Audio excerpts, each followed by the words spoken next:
Welcome to Quality Branding Hub. The channel is for the quality control engineer, site engineer, and the civil engineer who are working in the construction field.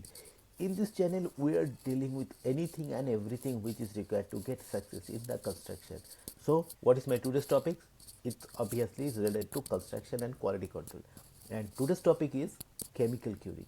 All we know that the curing is a vital part for the strength gain as well as for the durability of the concrete or the lifespan of the structure. But there are different types of curing. There's the steam curing, there's the chemical curing, there's the water curing. But water curing is widely used in the industry, but there are other type of concrete such as chemical curing and the steam curing. So today's topic is chemical curing. And what is chemical curing, what is the usage, what is the advantage and disadvantage, what is the codal preference, what is the requirement of chemical curing. So all in today's video I will discuss each and everything, so stay tuned until then to get the full information. And if you are new in my channel, kindly subscribe my channel and hit the bell icon so that whenever I upload a new video you will get immediate notification. So without wasting time, let's jump into the subject, that is chemical curing. So before that, we have to know that the curing, why it is important, because without the curing it is not possible to gain the strength, not possible to make the durable concrete. Why? If there is no curing, what will happen, the water from inside the concrete, it will evaporate into the environment. So there will be less amount of water to react with the cement, that is called the cement of hydration of cement.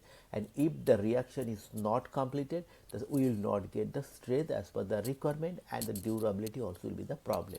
And when the water will evaporate from the surface, what will happen, the cracks will generate and inside the concrete voids will generate, and from these cracks the harmful chemical like chloride, sulfide, carbon dioxide, all will penetrate inside the concrete, and these are all has the detrimental effect on the concrete as well as the reinforcement. The reinforcement will corrode, the concrete will be derode, shrinkage, cracks will be generated, chemical shrinkage will be generated, autogenous shrinkage will be generated. So these are all against the concrete strength and durability. So what will happen, what we designed for, we will not get that. What is the strength we required, we will not get. So that is why curing is important. And we have the minimum period curing as per IS 456 2000, that is 7 days is the minimum curing period, but depending upon the structure and the requirement it can be increased, but 7 days is minimum. But that is the water curing. Now today's topic is the chemical curing. Now chemical curing is sometimes is called the membrane curing, is the process of curing concrete by applying a liquid curing compound on the concrete surface. Instead of continuously applying water to the surface, the curing compound forms a thin layer of protective membrane that prevent moisture from escaping from the concrete. So what is our target? To retain the moisture inside the concrete. Now whenever we are doing the water curing, what is happen, if there is any moisture loss, that is from the water itself, from the above the concrete, there will be no moisture loss from the concrete itself. So the chemical curing, what is happening, it is making a protective thin layer, that is what is happening, it is protecting to escaping the water or the moisture from the concrete, that is serve the same purpose of the water curing. So that is called the chemical curing, that is we are applying the chemical above the concrete surface, that is why it's called the chemical curing or the membrane curing. When concrete is placed and finished, water inside the concrete begins to evaporate, so we need to protect that water. So if the surface is sealed, there is no place to evaporate or there is no place to escape, then we can protect. Now why curing is called it, that is already discussed. Now how chemical compound curing works, when the curing compound is sprayed on or rolled on the surface, it can be sprayed or it can be rolled on. So reactive freezes that reduces the evaporation, holds internal moistures, maintains hydration for several days, helps create develop the required state. So that is why this chemical curing is helpful. Now most curing compounds are based on, there are different types of chemical curing depending upon that the base material, that the acrylic resin base, paraffin base, wax emulsion, synthetic resins, water-based polymer emulsion. Now, these are all the base material that can form a chemical curing. Now, why we are talking about this all this base? Because you need to think about the concrete, you need to think about the plaster surface, you need to think about the what paint and everything, because the compatibility. Why?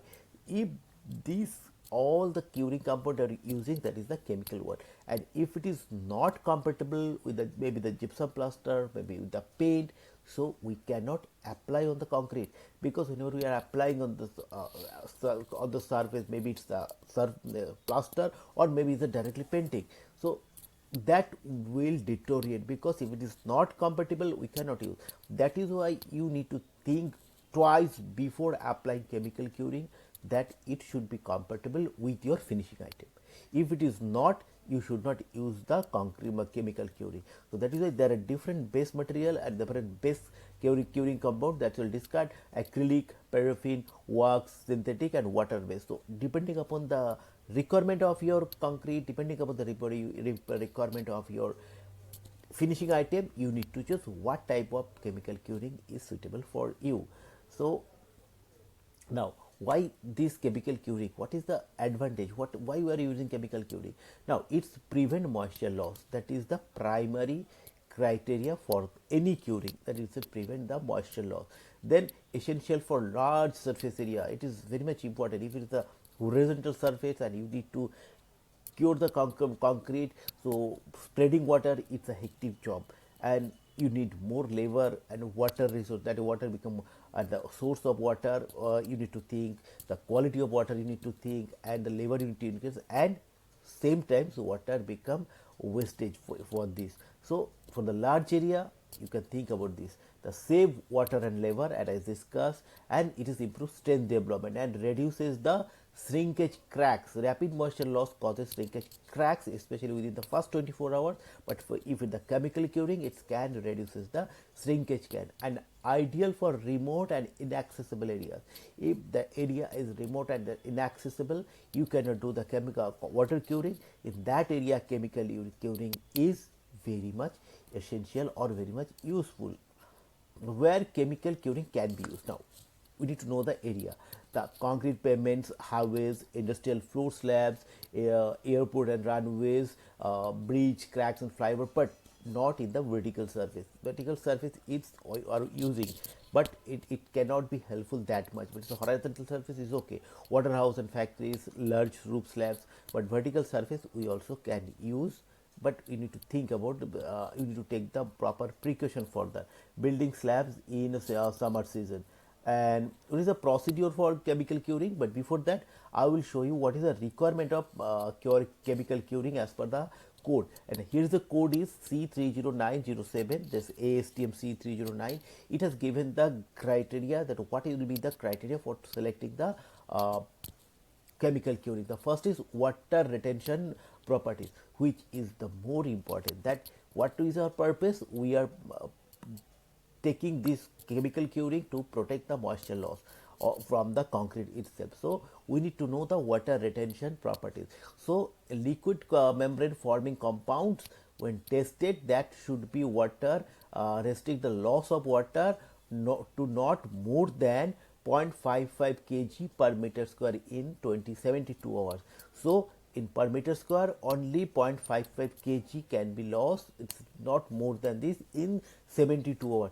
This criteria is given in the ASTM C309. So this criteria has to satisfy. Then reflectance properties. This is also an important. Liquid membrane forming compounds, when tested in accordance with the 10.2 is criteria, shall exhibit a daylight reflection and not less than 60%. So what is happening? So it will reflect the daylight when it is coming to the surface. So if the daylight is reflecting, what is happen? The area or the surface will be cool, and if the surface area is cool, the evaporation loss will be less. So that reflectance properties also you need to check whenever you are selecting the chemical curing.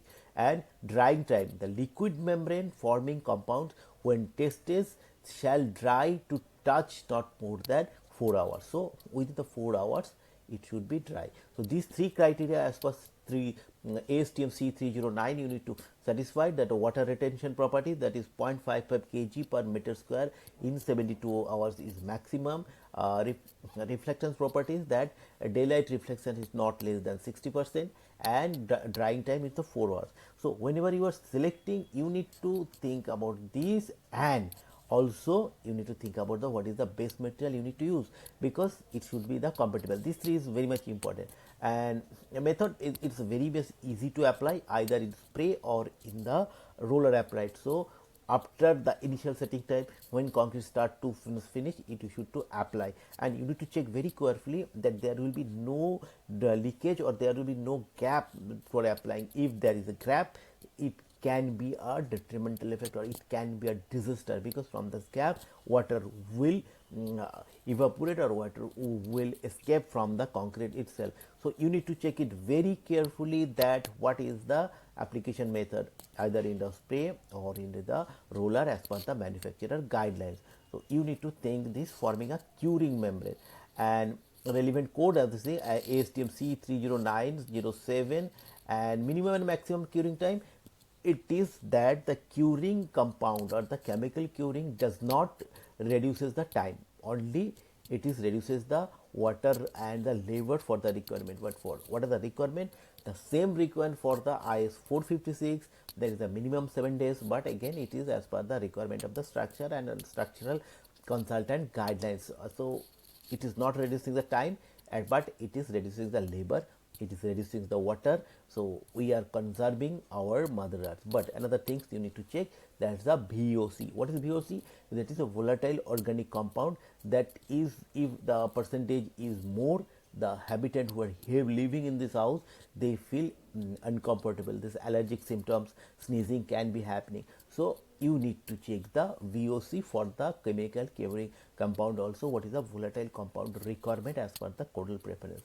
And maximum duration already discussed, and advantage also I will discuss, but there is a disadvantage, that not suitable for the vertical surface and reduces requires skill applications, because it is the paint you need to apply to the surface. That is why you need the skilled people, that any labor cannot do that one. For that one you need the professional skill labor, so that the entire area can be covered and it is helpful. Then may interface with the surface finishes, that I already discussed. If the material or the best material it is not compatible with the finishing material, that it should not be used.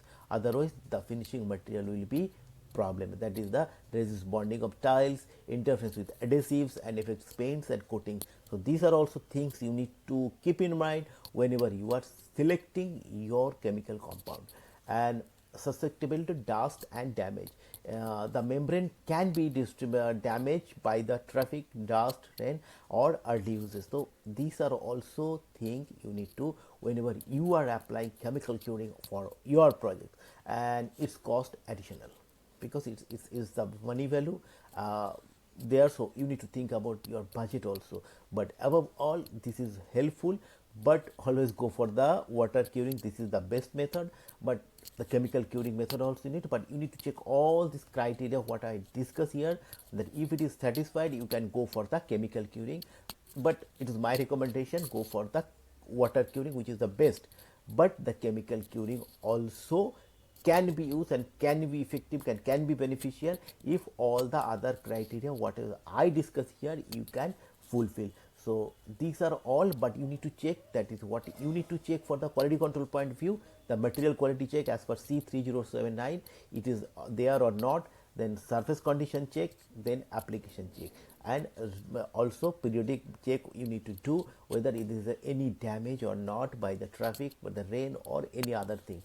So you need to check these are all to satisfy the criteria or get the full benefit of the chemical curing.